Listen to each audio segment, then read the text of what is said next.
Hey footy fans, welcome back to Footy Fin, and the British and Irish Lions tour officially kicks off this week. It has its first game in Perth this Saturday. So as I said in my other video a couple of days ago, I'm going to be following this tour in some level of detail, I imagine. Of course, for those who aren't aware, the British and Irish Lions only tour Australia every 12 years.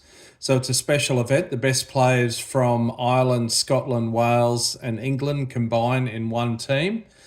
So yeah, special times. Now, believe it or not, this is actually will be my fourth British and Irish Lions tour that I've followed.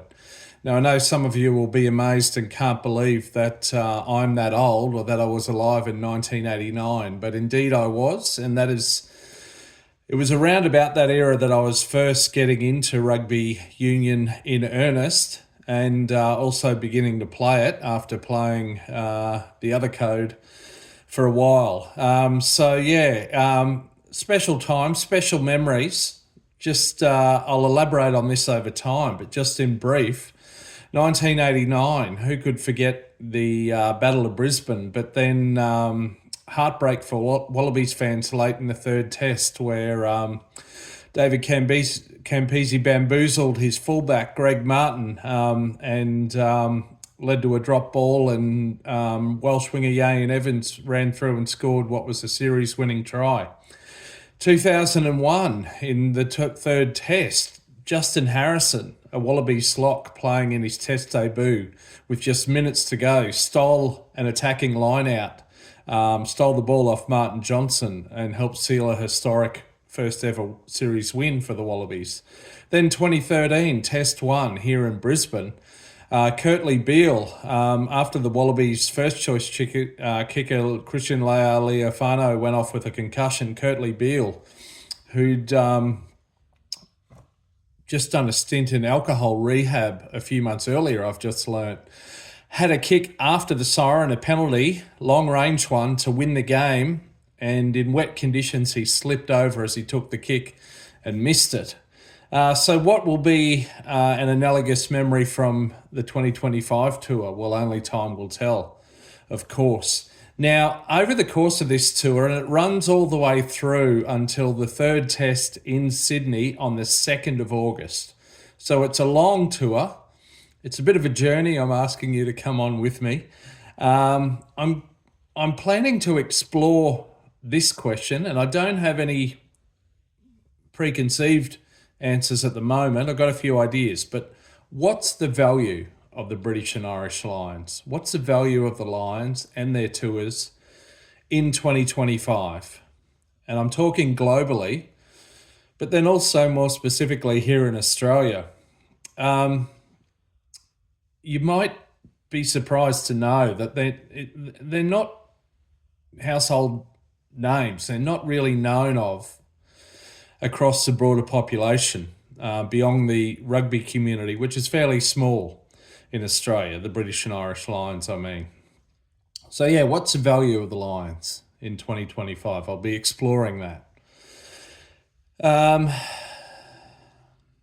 If you've got your own thoughts, feel free to comment below, and please like the video and subscribe to the channel. I'd love that. But yeah, game one, Saturday night in Perth, the British and Irish Lions up against the Western Force. Now, there has been a little bit of scuttlebutt and some gripes about this, but as it turns out, there will be several Wallabies turning out for the Western Force. And I mentioned Curtly BIL earlier. He's a veteran now. He's just come up with a hamstring injury in training. And so Ben Donaldson, who has played for the Wallabies, is being flown back from the East Coast as we speak to slot in at number 15. Now, he's the man who can play at 10 or 15.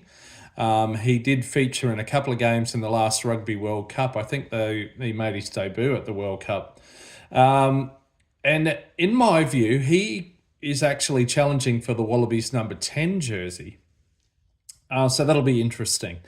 I'll do another video before the game to preview the Western Force squad and probably both squads, but others include scrum half Nick White, hooker Brendan Paenga-Amosa, amongst others. Now, it should be noted that in Super Rugby Pacific this season, the Western Force, they had some highlights and challenged some good teams, including some New Zealand teams, but ultimately they only won 4 out of 14 matches. So they didn't too well. They were equal with the Fijian Drua on that count, and the only team below them were the Highlanders from Otago in New Zealand.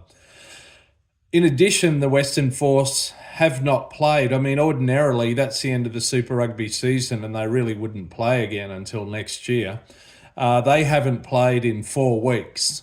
So, look, they'll be pretty rusty and still missing a few Wallabies, having a few like Donaldson in, but also missing a few who were over on the East Coast, heading up to Newcastle to prepare for the Wallabies' only preparatory test, and that'll be against Fiji. So yeah, exciting times. The start of a tour, a long tour. Very interesting. And then next weekend, the Lions move on to here in Brisbane, where they'll take on the Queensland Reds on Wednesday night. But look, that's it for me from now. For now, please like, subscribe, comment. As I said, I could do with all the support that I can get. But yeah, I hope you'll follow me on this journey as I kind of cover and add my own unique take on this British and Irish Lions tour and explore the question, what is the value of the British and Irish Lions in 2025? Anyway, I've got a rolling mall to go and join, so until next time, you might find me there. Enjoy the British and Irish Lions tour of Australia. See ya.